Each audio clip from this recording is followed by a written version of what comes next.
श्रीमद् भगवद गीता अध्याय 5 श्लोक 25। तो चलिए पहले श्लोक पढ़ते हैं, फिर उसका अर्थ पढ़ते हैं, फिर भावार्थ समझते हैं और फिर समझते हैं कि वो हमारे जीवन में कैसे अप्लाई हो सकता है। ठीक है। लभन्ते ब्रह्म निर्वाण मृषय क्षीण कल्मषा छिन्नै द्वैधा यतात्मान सर्वभूत हिते रता। तो इसका जो अर्थ हुआ, जो लोग संशय से उत्पन्न होने वाले द्वैत से परे हैं, जिनके मन आत्म साक्षात्कार में रत हैं, जो समस्त जीवों के कल्याण कार्य करने में सदैव व्यस्त रहते हैं और जो समस्त पापों से रहित हैं, वे ब्रह्म निर्माण मुक्ति को प्राप्त होते हैं। इसका तात्पर्य है, केवल वही व्यक्ति सभी जीवों के कल्याण कार्य में रत कहा जाएगा जो पूर्णतया कृष्ण भावना भावित है। जब व्यक्ति को यह वास्तविक ज्ञान हो जाता है कि कृष्ण ही सभी वस्तुओं के उद्गम है, तब वह जो भी कर्म करता है सबों के हित को ध्यान में रखकर करता है। परम भोक्ता, परम नियंता तथा परम सखा कृष्ण को भूल जाना मानवता के क्लेशों का कारण है। अतः समग्र मानवता के लिए कार्य करना सबसे बड़ा कल्याण कार्य है। कोई भी मनुष्य ऐसे श्रेष्ठ कार्य में तब तक नहीं लग पाता जब तक वह स्वयं मुक्त ना हो। कृष्ण भावना भावित मनुष्य के हृदय में कृष्ण की सर्वोच्चता पर बिल्कुल संदेह नहीं रहता। वह इसलिए संदेह नहीं करता क्योंकि वह समस्त पापों से रहित होता है। ऐसा है यह दैवी प्रेम। जो व्यक्ति मानव समाज का भौतिक कल्याण करने में ही व्यस्त रहता है, वह वास्तव में किसी को भी सहायता नहीं कर सकता। शरीर तथा मन की क्षणिक खुशी संतोषजनक नहीं होती। जीवन संघर्ष में कठिनाइयों का वास्तविक कारण मनुष्य द्वारा परमेश्वर से अपने संबंध की विस्मृति में ढूंढा जा सकता है। जब मनुष्य कृष्ण के साथ अपने संबंध के प्रति पूर्णतया सचेष्ट रहता है, तो वह वास्तव में मुक्त आत्मा होता है, भले ही वह भौतिक शरीर के जाल में फंसा हो। तो बात बहुत सिंपल है, बहुत सरल है अगर समझा जाए तो। ठीक है।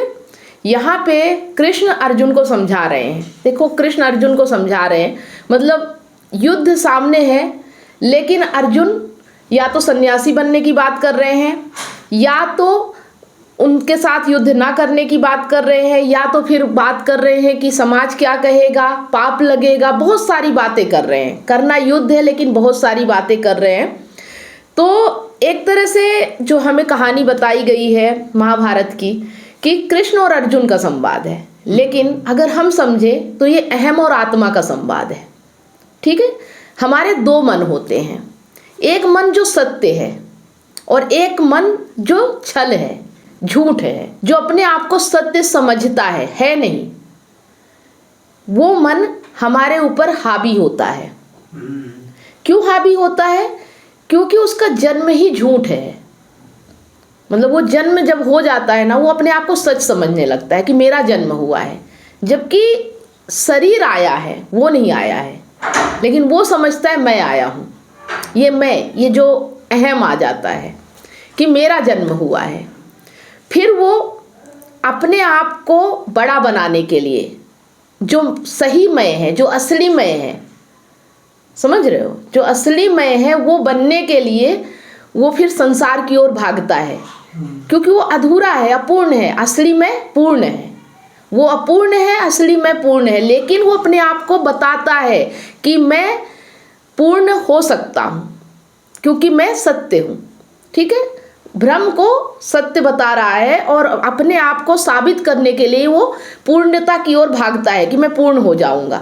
किसी भी वस्तु को पकड़ने लगता है, किसी वस्तु से कामना करने लगता है, किसी वस्तु का लालच करने लगता है, यहाँ तक कि दान धर्म पुण्य सब की मैं महान हूँ।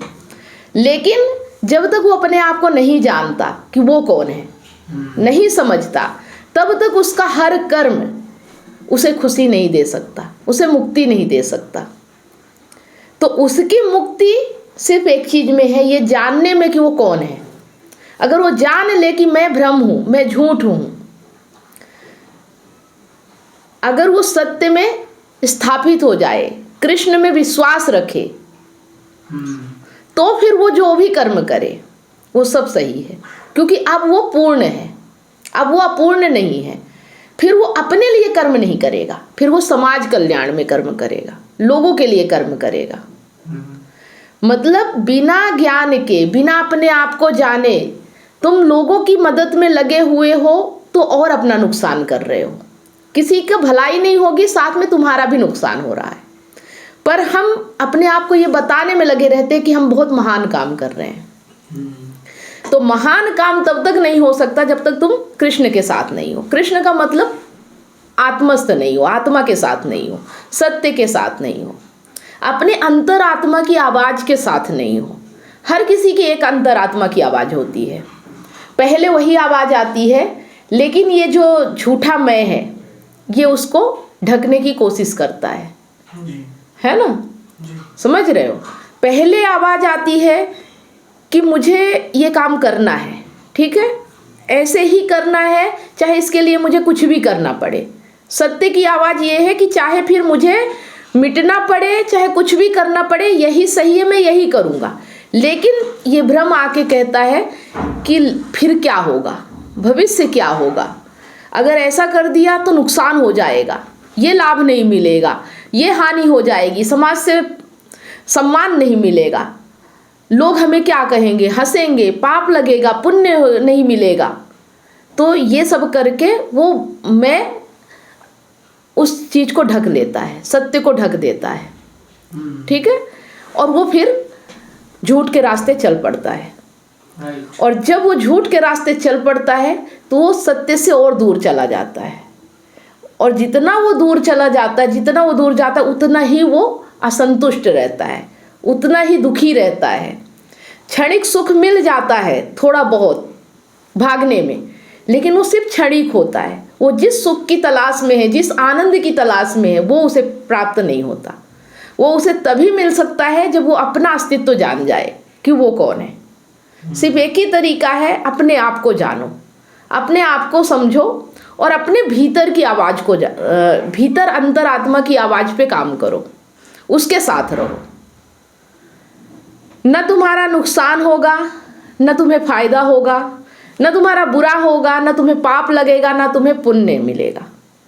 सिर्फ एक चीज है कि अगर तुम अपने आप को नहीं जानते हो, यही सबसे बड़ा पाप है।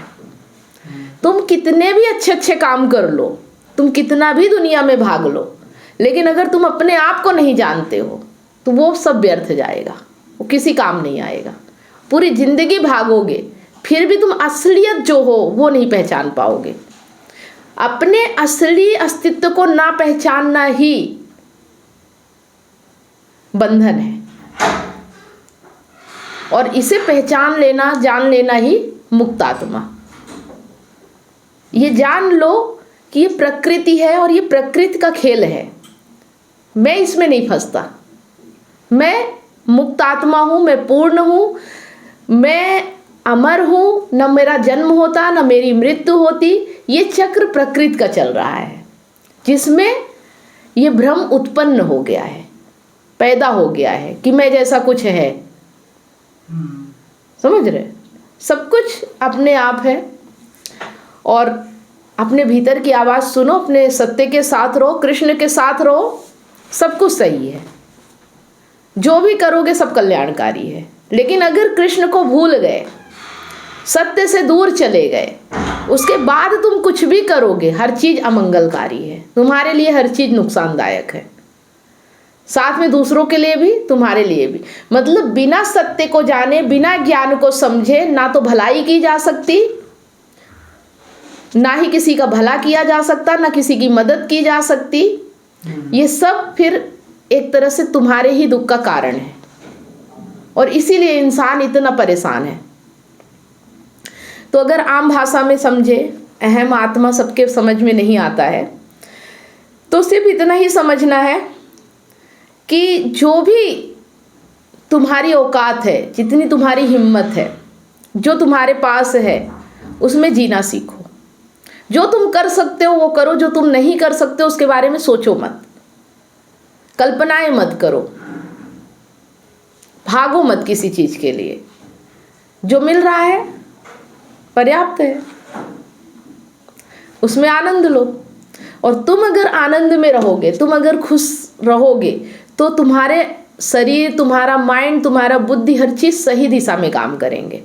लेकिन अगर तुम दुखी हो, चिंता में हो, परेशानी में हो, भविष्य के लिए भाग रहे हो, तो तुम्हारा दिमाग भी काम नहीं करेगा और तुम्हें वो ऐसे ही इधर उधर घुमाएगा, लेकिन कुछ हासिल नहीं कर पाओगे। जो है वो भी खो जाएगा, जो है वो भी चला जाएगा।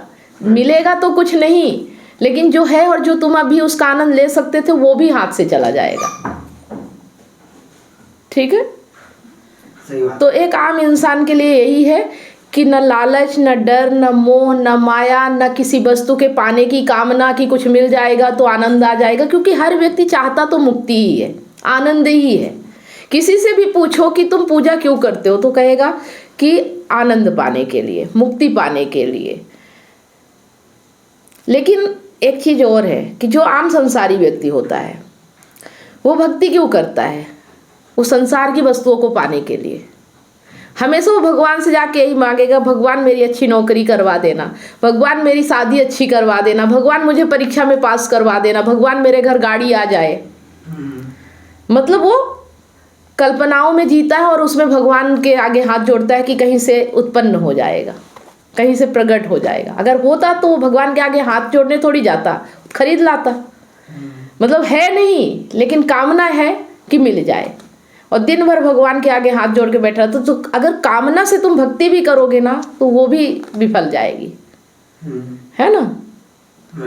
तो चीजें समझ में आ रही है कि इंसान जो भी कुछ करता है कामनाओं के लिए करता है, क्योंकि वो अपने आप को नहीं जानता। वो हमेशा अपने आप को कम ही समझता है, अधूरा समझता है, अपूर्ण समझता है, और वो सत्य बनने की कोशिश करता है, पूर्ण होने की ललक रहती है उसमें।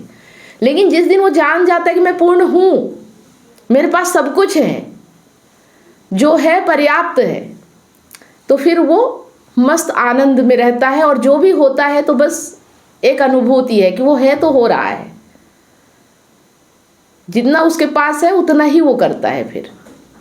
ठीक है जी। तो यहाँ पे जो मेन बात कही गई है कि जो लोग संशय से उत्पन्न होने वाले द्वैत से परे हैं, मतलब जो ये भ्रम से उत्पन्न होता है द्वैत, एक दृश्य है और एक दृष्टा है, एक दृश्य एक दृष्टा है, ये एक भ्रम है। इस भ्रम से जो परे है, जिनके मन आत्म साक्षात्कार में रत है, जो अपने आप को जानते हैं, आत्म साक्षात्कार, अपना ज्ञान, दुनिया का ज्ञान नहीं, समाज का ज्ञान नहीं, सब्जेक्टिव मतलब संसार के वस्तुओं का ज्ञान नहीं, अपना ज्ञान, मैं कौन हूँ, जो इसमें रत है, जो समस्त जीवों के कल्याण कार्य करने में सदैव व्यस्त रहते हैं, जो अपना ज्ञान रखते हैं और जो फिर सभी लोगों के लिए एक जैसा समझते हैं। कोई अपना नहीं कि मेरा पराया, मतलब ऐसा है ही नहीं, सबको एक जैसा समझते हैं, जिनके लिए सभी एक समान है और उनके कल्याण के लिए हमेशा काम करते रहते हैं। और जो समस्त पापों से रहित है, वे ब्रह्म निर्वाण। समस्त पापों से रहित मतलब पाप एक ही है, अपने आप को ना जानना। ठीक है, इसका मतलब अगर वो अपने आप को जान गया, आत्म साक्षात्कार हो गया, तो वो पाप से मुक्त हो गया, फिर कोई पाप नहीं है। अपने आप को ना जानना ही पाप है, अज्ञान ही पाप है, और अज्ञान में किया गया हर कर्म पाप है और ज्ञान में किया गया हर कर्म पुण्य है। बस ये चीज़ समझ लो कि पाप और पुण्य की अगर परिभाषा समाज में, दुनिया में जाननी है तो एक ही है कि अज्ञानी हो, तुम अपने आप को नहीं जानते हो तो तुम पापी हो, और जिसने अपने आप को समझ लिया, जान लिया, वो पुण्य आत्मा है, वही मुक्त है। मतलब फिर तो मुक्त हो गया ना, किसी चीज़ की चिंता ही नहीं है, किसी चीज़ का बंधन ही नहीं है, कुछ कल्पना ही नहीं है, भविष्य की कामना नहीं है, तो फिर मुक्त है वो। न डर है, न परवाह है, न पाप पुण्य से कोई मतलब लेना देना है, तो मुक्त है। तो मुक्त होने का एक ही तरीका है, सिर्फ आत्मज्ञान। और आत्मज्ञान का मतलब है अपनी अंतरात्मा की आवाज को समझना। ठीक है, उसके ऊपर जो ये पर्दा आता है कामना का, लालच का, डर का, मोह का, माया का, समाज का, इनको हटा दो। और जो तुम्हारे भीतर की आवाज है, चाहे फिर तुम्हारा बुरा हो, चाहे जो भी हो, उसके साथ पकड़ लो, उसका साथ पकड़ लो, तो ही तुम मुक्त हो सकते हो। नहीं तो फिर तुम्हें कोई नहीं बचा सकता। फिर तो जैसे आए हो वैसे जाओगे भी, ठीक है। फिर जीवन भर तड़पते रहोगे मुक्ति के लिए, पर मुक्ति नहीं समझ में आएगी क्या होती है, ठीक है। आ गया समझ में? तो फिर इस श्लोक से आपने कितना समझा, कितना जाना, कमेंट करके जरूर बताएं। और यहाँ पे आपको श्लोक का अर्थ, श्लोक का भावार्थ और आसान शब्दों में कि आप अपने जीवन में इसे कैसे अप्लाई कर सकते हैं, ये सारी चीज़ें बताई जाती है, सिखाई जाती है। अगर ये चीज़ें आपको समझ में आ रही हैं, आपके लिए उपयोगी है, तो इसे ज़्यादा से ज़्यादा शेयर कीजिए ताकि और लोगों के लिए उपयोगी हो सके। लाइक ज़रूर करना। मिलते हैं नेक्स्ट वीडियो में नेक्स्ट श्लोक के साथ। सभी लोगों को वीडियो, जितने भी लोग देख रहे हैं उन सभी लोगों को अंत तक देखने के लिए धन्यवाद।